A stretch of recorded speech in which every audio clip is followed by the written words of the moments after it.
The streets were quiet that evening, the hum of engines filling the cool air as cars trickled through the city. It was a night like any other, until flashing red and blue lights shattered the peace. Michael Lawson, a man of discipline and resilience, was no stranger to the weight of responsibility. As the chief of the FBI Cybercrime Division, he had spent decades climbing the ranks, proving himself in a system that had never been built for men like him to succeed. Tonight, though, the only thing that mattered to him was getting home after a long day at the bureau, which, dressed sharply in his tailored suit, Michael blended effortlessly into the high-powered professionals that moved through the city. But he also knew that to some people, he would never blend in enough. The moment the sirens blared behind him, he knew. Michael glanced in his rear-view mirror. There was no reason to be pulled over. His taillights were working, he hadn't been speeding, and his registration was up to date. Yet, here he was, being forced to the side of the road for a routine stop. With a measured breath, he flicked on his turn signal and eased his car onto the curb. He had been through this before, and like always, he would handle it with calm and precision. The officer approached with a swagger that spoke volumes. His uniform was crisp, his boots polished, but it was the glint in his eyes that told the real story. This was a man who thrived on authority, a man who enjoyed exerting control. "License and registration," he barked, not even bothering with a greeting. Michael kept his hands in clear view, moving slowly, deliberately. He knew how this worked. "Of course, officer," he replied evenly, handing over his documents. "May I ask why I'm being pulled over?" The officer, Sergeant Daniel Briggs, barely glanced at his license before speaking. "You fit the description of a suspect in a recent armed robbery." There it was. Michael knew better than to react emotionally, but the absurdity of the claim was enough to make him want to laugh. He had just left the bureau, he had been in meetings all day, but none of that mattered, because to Briggs, all he saw was a black man in an expensive car. Michael let the silence stretch for a moment before responding.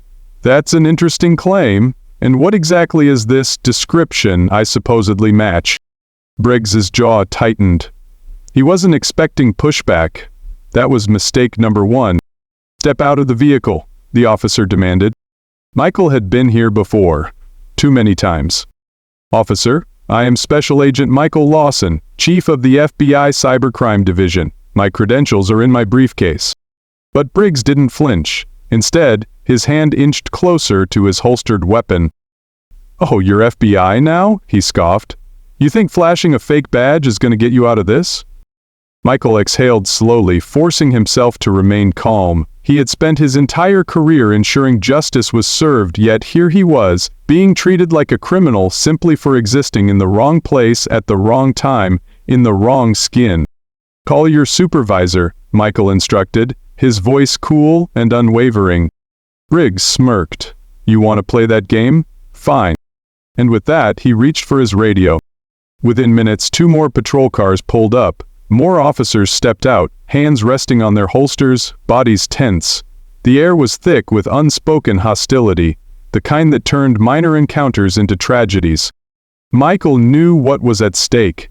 One wrong move, one misunderstanding, and this could end in headlines instead of justice. Just then a voice cut through the tension. "Stand down." A new officer approached with urgency. Captain Thomas Reynolds. His eyes darted between Michael and Briggs, and within seconds, his expression shifted from confusion to sheer horror. "Chief Lawson?" Reynolds blurted, his face paling. Michael gave him a curt nod. "Your officer seems to have mistaken me for a suspect." Reynolds turned to Briggs, his anger barely contained. "Briggs, do you know who you just put your hands on?" Briggs faltered, his confidence cracking. "He was acting suspicious, sir. He refused to step out of the car." Reynolds cut him off, voice boiling with fury. "He's the chief of the FBI Cybercrime Division? You just profiled one of the highest-ranking federal officials in the country." A beat of silence followed. Then the realization sank in. Briggs' face drained of color. Michael watched, his expression unreadable, as the officer who had just flexed his power now stood frozen, caught in the web of his own arrogance. Reynolds wasn't done. Badge? Gun. Now. Briggs' eyes widened. Wait, Captain, Ow! Reynolds. Briggs's hands shook as he unfastened his belt, removing his gun. He then reached for his badge, fingers trembling as he handed it over. The weight of his actions settled in real time. Michael observed it all in silence. He had been humiliated, threatened, and disrespected, all because Briggs had decided to abuse his authority. Reynolds turned back to Michael, his voice lower now. Chief, I am deeply sorry for this. Michael raised a hand, stopping him. Make sure this never happens again. And with that he stepped into his car, started the engine and drove away, leaving behind a fallen officer and a hard lesson in accountability. 5 minutes was all it took for a racist cop to lose everything. And for once, justice had been served before the damage was done.